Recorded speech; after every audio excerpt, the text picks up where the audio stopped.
Jeremias 24. Gipakita sa Ginoo kanako pinaagi sa panan-awon ang duha ka basket nga bunga sa igera diha sa atubangan sa templo.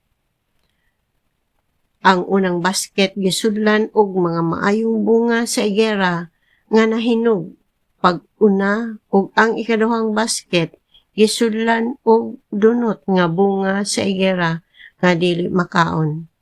Unya giingnan ako sa Ginoo, unsa may imong nakita, Jeremias? Mitubag ako, mga bunga sa igera, ang mayong bunga maayo kaayo apan ang dunot labihan kadunot ug dili gayud makaon.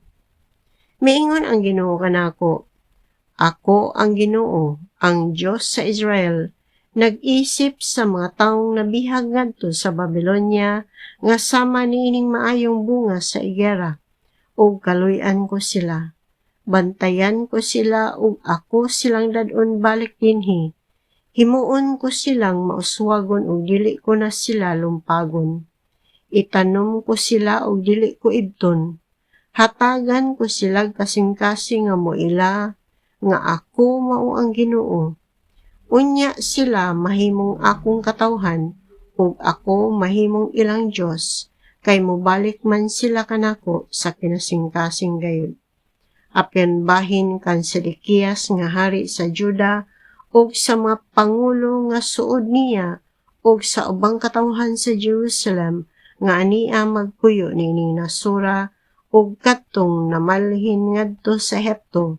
Ipakasama ko sila niining dili maayong bunga sa igera nga dili makaon.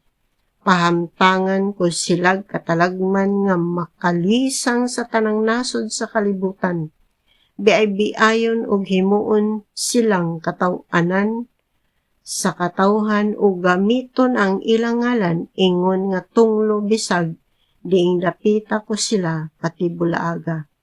Padad-an ko sila gubat, gutom ug mga sakit hangtod nga mga matay silang tanan didto sa yuta nga gihatag ko kanila o sa ilang katigulangan.